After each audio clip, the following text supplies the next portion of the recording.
Hi, Michael Balesta here. Hope you are having a pleasant day.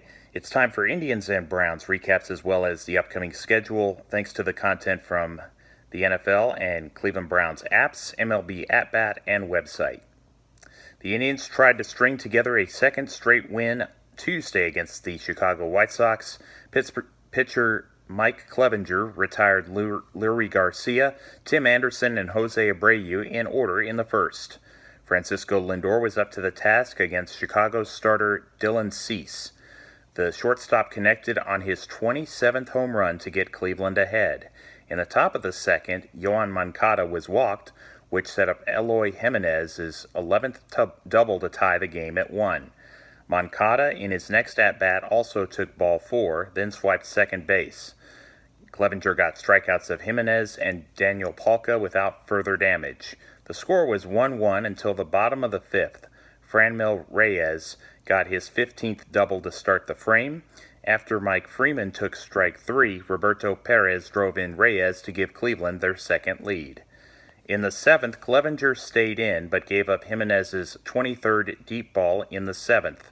The Indians had 2 out in their half inning, but grinded out walks from Reyes and Freeman.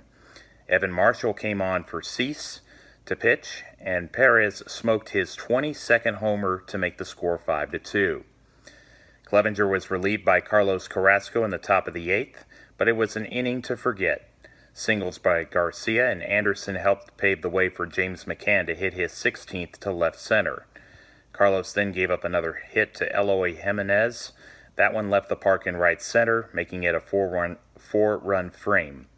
In the home half of the 8th, Lindor, Carlos Santana, and Yasiel Puig each struck out, despite Greg Allen reaching first base on a ground ball. For the 9th inning, James Hoyt pitched. Despite a triple by Zach Collins, there was no damage done. Alex Colome retired Oscar Mercado, Reyes, and Freeman. Chicago handed Cleveland a 6-5 defeat. Carlos went to 4-7, also had a blown save. Evan Marshall was credited for the win. Wednesday, Cleveland struck first against Ivan Nova, and Lindor and Mercado put 2 men in scoring position. Puig delivered the ground ball to score a run despite Mercado being out at third. Shane Bieber walked McCann to start off the second. Eloy Jimenez hit his 12th double to create a second and third situation. Yolmer Sanchez was the batter after Palka struck out for the second out. The second baseman hit a sacrifice fly to tie the game. Collins then gave the White Sox the lead on his hit to right field. The Indians responded as Reyes knocked in an extra base hit. Then Jake Bauers took ball 4 on a wild delivery by the pitcher. Reyes was 90 feet from home. Though Perez hit into a double play, it scored a run to even things at 2. In the bottom of the third, Mercado hit a 1-out single, which was followed by Carlos Santana's 28th double to restore Cleveland's lead. An inning later, it was a 2-run disparity. Perez, Yu Chang, and Mercado all provided the hits to make it happen. Chicago threatened in the 5th with 2 runners in scoring position and just 1 out. Leury Garcia was tagged out at home. The next batter, Moncada, swung at strike 3. The momentum carried over as Franmil Reyes hit his 34th home run of the season to make it 6-2. Jake Bauers walked and stole a base but did not score. It was 4 straight innings with at least 1 run for Cleveland. Josh Osich pitched the bottom of the 7th for the White Sox. Then Reyes took a walk. Later, Jordan Luplow hit a single, meaning it was time for Kelvin Herrera. A wild pitch moved both runners up. 2 batters later, Yu Chang drove in both players, giving them an 8-2 advantage. The Indians would have to hold on as Chicago fought back. Nick Goody came in place of Bieber. Tim Anderson recorded a base hit, followed by an Abreu 2-run long ball. Tyler Clippard was forced to get 3 outs to keep the margin at 4. Oscar Mercado reached first base on ball 4 by Hector Santiago, then stole his 13th base, but the home team could not add another run. Brad Hand pitched the 9th, recording 1 out, but Garcia got a base hit. Tim Anderson hit the ball out of the park to make it 8-6. 3 straight hitters reached base, so Nick Whitgren had to come out of the bullpen. Eloy Jimenez lined out to center fielder Oscar Mercado, and the runners held. Ryan Goins pinch hit for Adam Engel, but struck out, giving Cleveland a narrow victory. Shane Bieber has 13 wins, and the save went to Whitgren. Nova is 9 up and 12 down. The fourth and final game of this series was played Thursday. Though Oscar Mercado sacrificed Francisco Lindor to second base, the Indians could not get the breakthrough run in the first inning. In the next half inning, Yoan Moncada of Chicago hit a single, and Wellington Castillo put the visitors in front. The home half of the second saw Cleveland get a walk from Bowers, and Kevin Plawecki drove in his ninth double of the year to cut the lead in half. The White Sox responded in the fourth inning. Yoan led it off with an extra base hit. Yolmer Sanchez put Chicago back up 2 with his hit. Zach Plesac allowed the bases to be loaded in the sixth, so Hunter Wood took his place. He walked in a run, then Adam Engel drove in 2 more. In the top of the ninth, Tim Anderson hit a double, advanced to third when Indians catcher Eric Haas saw a ball get past him. The shortstop scored on Castillo's ground out, and Cleveland could not get going with the bats, losing 7-1. They had just one hit, which came from Plawecki. Ronaldo Lopez won his 9th game against 12 defeats. Plesac still has a winning record at 7-6. Over the weekend, the Tribe had a chance to make a statement against the Minnesota Twins. The 3-game series began Friday night in Minneapolis. The third inning saw Lindor hit his 28th home run. In the bottom of the fourth with 2 outs, Luis Arraez's base hit sent Eddie Rosario from first to third. C.J. Cron tied the game on his double to right field. The Twins went ahead in the fifth on back-to-back singles by Jack Cave, Max Kepler, and Jorge Polanco. In the 8th inning, Sergio Romo took over for Trevor May. Mercado was the first batter, and his triple was big because Yasiel Puig tied the game on a sac fly. The game needed extra innings. Puig came up with the leadoff single in the 11th, and later scored on Roberto Perez's 2-out single. Later, Lindor made the margin 2 with his single to score Greg Allen. Allen had been walked prior to Perez's go-ahead hit. Mike Freeman got drilled before Lindor came to the plate. Mercado added a 2-run RBI single to his triple, and Cleveland was ahead 6-2. Nick Goody recorded the final 3 outs in order. Adam Plutko went 6 innings, but the win went to Tyler Clippard, his first of the year. Lewis Thorpe's record evened at 2-2. Sergio Romo blew his 3rd save. On Saturday, the Indians went behind on Mitch Garver's 27th long ball early on. Cleveland hung around. Minnesota had a bases-loaded threat in the 3rd. Then in the 4th, Miguel Sano was tagged out at home as he was one of 2 base runners on at the time. Cleveland escaped without conceding a run. The game went into the 6th, and pitcher Jake Odorizzi had 10 strikeouts in his outing. He lost Mercado and Carlos Santana, and Puig made him pay with his 24th double, and the game was tied at 1. Later, Santana scored from third 2 hitters later thanks to Tyler Duffy's wild pitch. Aaron Civale did not last the bottom of the 6th, but Clippard and Adam Cimber were called into action to keep the score the same. They were able to do just that. Things ratcheted up a notch in the 7th inning as Nelson Cruz was given an ejection by Las Diaz, the home plate umpire. Later in the home half of the inning, Willians Astudillo and Jonathan Scope's hits gave the Twins their 2nd run. Cleveland took Cimber out for Oliver Perez, who only faced 1 batter. It was a walk by Kepler. Nick Goody came in with 2 runners on to face Mitch Garver. The right-handed hitter hit home run number 28, giving the Twins a 5-2 lead. The Indians showed no quit in the 8th inning. They were able to make things happen with 2 outs. Hits by Yasiel Puig and Jason Kipnis made it 5-3. It put Franmil Reyes as a tying run, but he struck out swinging. Taylor Rogers closed the game out in the 9th for his 25th save. Zach Little remained unblemished with 4 victories. Adam Cimber missed out on a save opportunity and lost his 3rd game against 5 wins. Sunday was a very good day for Mike Clevinger. He only allowed 4 hits in more than 6 innings to get to 11-2. His teammates helped get the lead in the 2nd. Puig reached base, then Kipnis made it 2nd and 3rd with his double. Reyes's RBI single drove in both base runners home. In the top of the 3rd, Cleveland added a 3rd run courtesy of Santana's 33rd home run. Puig and Kipnis got base hits but could not add to the tally. The shutout lasted until the bottom of the 4th. That's when Garver hit a ball out of the park to center field.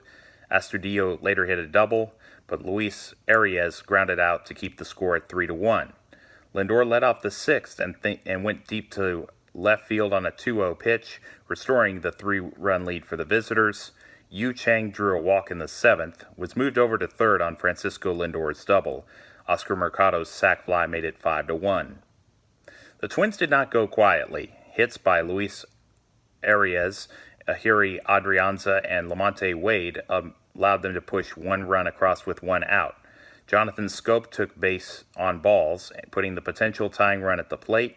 Whitgren, who came in from the bullpen after Clevenger was pulled, struck out C.J. Cron and Mitch Garver. Cleveland got out of trouble. Brad Hand collected his 34th save after having a tense bottom of the ninth. He lost Wade and Schoop after recording the first two outs. On a full count, however, he got Ryan Lamar looking to finish the game. Monday night in Anaheim, the Indians jumped on the Los Angeles Angels early.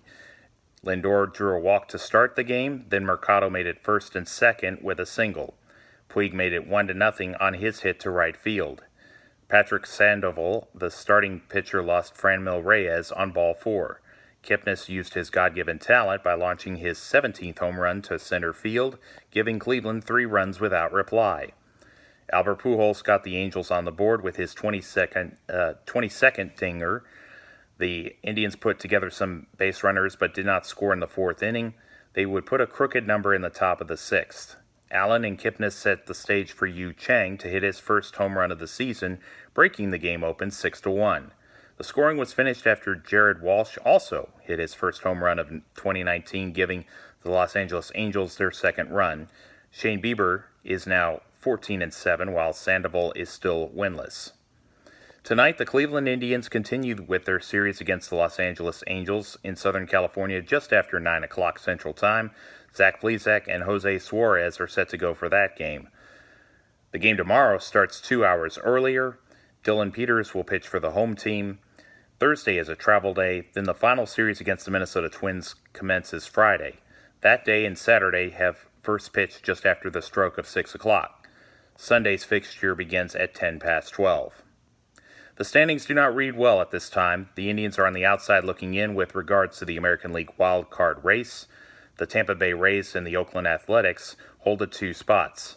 Tampa is 86-59, Oakland 84-60, Cleveland 84-61, and the Boston Red Sox 76-68.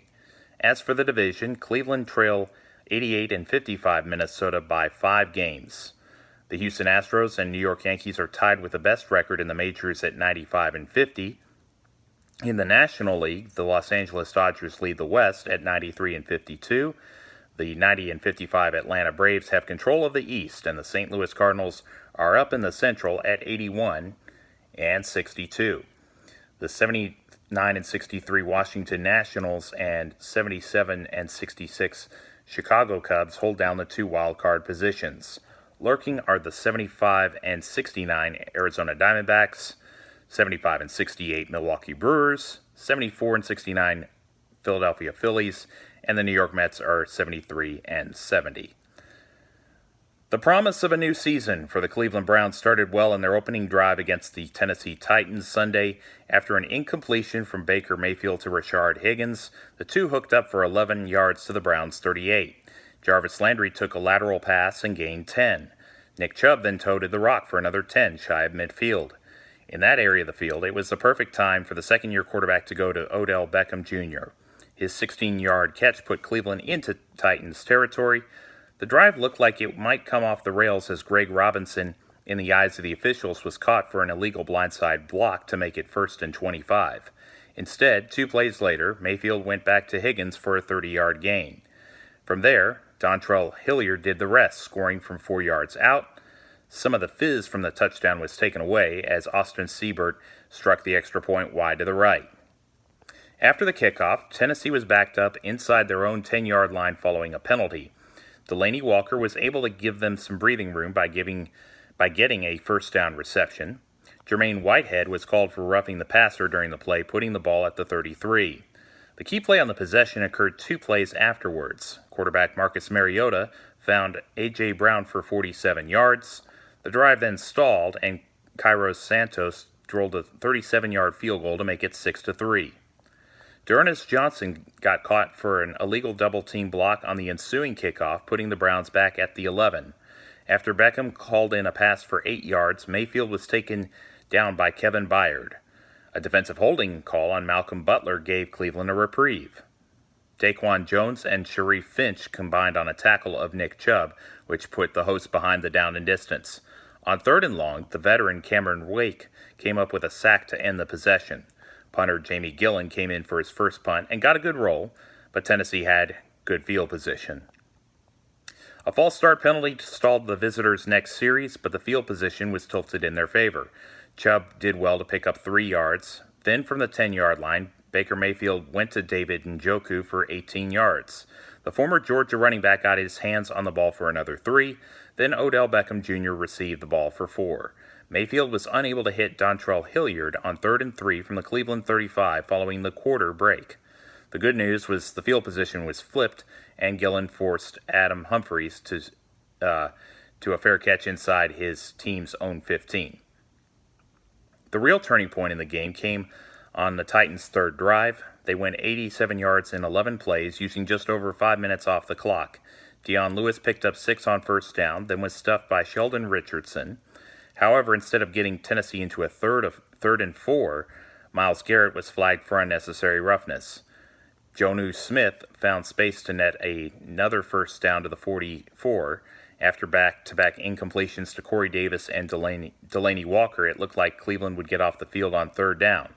Demarius Randall held after a 3rd straight incomplete pass, which gave Tennessee a fresh set of downs. On 2nd and 9 from midfield, Delaney Walker advanced his team for 16. 2 plays after that, Richardson was called for roughing the passer. That was the accepted penalty, as Denzel Ward was also called for a defensive holding infraction, which was declined.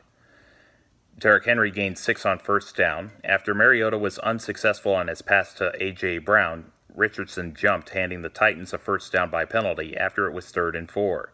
From there, Derrick Henry got the last 2 carries. He capped it off from 1 yard out, and Santos increased the lead to 10-6. The next Cleveland drive ended up leaving their fans scratching their heads. Nick Chubb ran the ball for 9 yards following Hilliard's 21-yard return to the 30. It was understandable to throw the ball on 2nd and 1 to Demetrius Harris, which went incomplete. The Browns could try to run it again with Chubb, but instead Mayfield was fleshed out to his right, throwing in the direction of Jarvis Landry, but it fell incomplete, forcing another punt. The good news was the punt put the Titans inside the 20. Tennessee did not go 3 and out. Henry picked up where he left off, gaining 18. Mariota found Humphries on 3rd and short to get a second first down on the series. Cleveland's defense was able to make a big play without self-destructing themselves as Morgan Burnett sacked the former Oregon quarterback. That came on 2nd and short near the 50 following a run by Henry. The Browns got off the field, and Hilliard's special team return put themselves back at their own 30. Chubb gained 2 yards on first down, but offensive lineman Greg Robinson put his cleat where it should not go. It struck the helmet of a Tennessee player, and Robinson was ejected from the game. The mental error made it 2nd and 23, and the Oklahoma quarterback hit Landry for 10, but could not get the ball to Njoku, forcing a change of possession. Christian Kirksey set the tone on the next defensive series, tackling Henry for a 1-yard loss. Garrett made a nice play by sacking the quarterback, forcing the Titans to dump the ball to Lewis on 3rd and 18. Sadly, the hidden yardage worked against Cleveland as Brett Kern downed the ball to the 3. A false start penalty pushed the ball to the 2, and on the next play, Wake sacked Mayfield in the end zone for a safety. It put the Titans up 12-6. Adoree Jackson took the free kick back to the Tennessee 41. Walker's catch took his team across midfield, but 3 straight incomplete passes meant the Browns had the ball back. They had a long field to work with less than a minute left in the first half. Damian Ratley caught a pass inbounds to the 20. On 2nd and 3, Dontrell Hilliard was the latest recipient, moving the ball another 14 yards. After that, Mayfield went to Odell Beckham Jr. His catch of 24 pushed the ball into the Titans' side of the field. It looked like he had another chunk of yardage to the 20, but the former New York Giants player was called for offensive pass interference. Logan Ryan put pressure on Mayfield. At first, Baker threw the ball away, but replay clearly showed that his knee was down before he released the ball, so the sack forced Cleveland to call a timeout before 2nd and 28 back at the Browns' 40. After an incompletion, Beckham tried unsuccessfully to outrun the defense after catching a short pass, so the half came to a close. Tennessee started with the ball in the third quarter. Darius Jennings ran it back for 17 yards to the 21. The Cleveland defense put pressure on Mariota, but he was unfazed, hitting A.J. Brown for 51 yards down to the Browns' 28. Larry Ogunjobi recorded a sack on the next play, forcing a long field goal. Santos made his second kick of the day from 50 yards away. The Cleveland offense got on track as Mayfield found Beckham for a dozen. Chubb then gashed the Titans for another 15. He got a few more carries, but on 2nd and 7 from the Titans' 45, an offensive holding penalty was costly, forcing them to relinquish the ball. Kirksey blew the play up on 3rd and 2 by tackling Dion Lewis, and the Browns started at their own 39-yard line. They trailed by 9 after a special teams penalty. Harris committed an offensive holding, which came after a false start. Incredibly, they overcame 3rd and 16 as Baker went to Jarvis for a 23-yard catch. The team found a rhythm after that. Mayfield threw to Nick Chubb for 7, then went back to Landry for 34 to set up 1st and goal. The quarterback was able to get the ball to David Njoku for the touchdown, and Cleveland was back in it, with Siebert making the extra point. From there, the game went south for the home team. After a touchback, Mariota threw a short screen pass to Derrick Henry, which went for 75 yards. Just like that, it went back to a 9-point game with 1:57 left in the third quarter. Offensive pass interference was challenged on the score, but to no avail. Chubb was responsible for the first 3 plays of Cleveland's 10th drive and gained a first down. Ratley gained a first down through the air. Harris later picked up a holding flag at the start of the fourth quarter. 2 plays later, Kevin Byard picked off a deep Mayfield pass intended for Beckham, bringing it back to the Browns' 35. On 3rd and 4, Mariota ran for a first down, but a flag was not for offensive holding, but defensively against Denzel Ward. Marcus took the next play and ran it in from 11 yards out. The game continued to go off the rails. At the 31, Cleveland faced 3rd and 4. Logan Ryan picked off Mayfield with less than 11.5 minutes left. Delaney Walker was in the end zone for a 7-yard reception on the 4th play. D'Ernest Johnson had a nice return out to the 28. Byard, who had an interception earlier, got called for defensive pass interference. Chris Hubbard, who had multiple holding penalties on this day, he got another one. Fortunately, they overcame it with catches by Johnson and Njoku. Mayfield then took sacks by Finch on 1 play, then Wake and Ryan combined on the next 2. Johnson got half of the required yardage, but then Mayfield was incomplete on 4th down. The Titans drained some clock, then Baker threw his 3rd interception in the last 4 series. This one went for a touchdown by Malcolm Butler, the hero of Super Bowl 49. Nick Chubb would be stopped short on 4th and 1, making it 5 turnovers on their last 5 drives following their last touchdown. The final score was 43-13 after 2 kneel downs. The discipline was lacking, and they have a little extra time to sort it out before their next game. The offensive line was, and still is, a major concern for this team going forward. The Cleveland Browns are in East Rutherford, New Jersey, Monday in Week 2 to play the New York Jets. Kickoff time is at 7:15 p.m. Central Time. The North Texas Browns backers will meet at Red Rock Bar and Grill on the southeast corner of Midway and Frankford. Elsewhere, within the AFC North, the Baltimore Ravens beat the Miami Dolphins 59-10. Meanwhile, the Cincinnati Bengals came up short out west to the Seattle Seahawks 21-20. The Pittsburgh Steelers were no match for the New England Patriots in Foxborough 33-3. And this Sunday, Cleveland's 3 divisional foes will all be at home at noon Central. The Ravens play the Arizona Cardinals, the Steelers entertain the Seahawks, and the Bengals take on the San Francisco 49ers. Please check out the Facebook group North Texas Browns Backers page and hit the like button for the latest updates there. The text of this blog is available at http://www.mjbalesta2, as in the number 2, blog.wordpress.com. I am on Twitter at mjbalesta2, on Facebook at Michael Balesta, and on Instagram at mjbalesta2. Archive videos on YouTube can be found by searching Michael Balesta Roman numeral 2. If you could, I would love your feedback on the comments section, and if you like what you see, please hit the like and subscribe buttons. Thank you so much. May you have a great day, and thank you for watching. God bless you.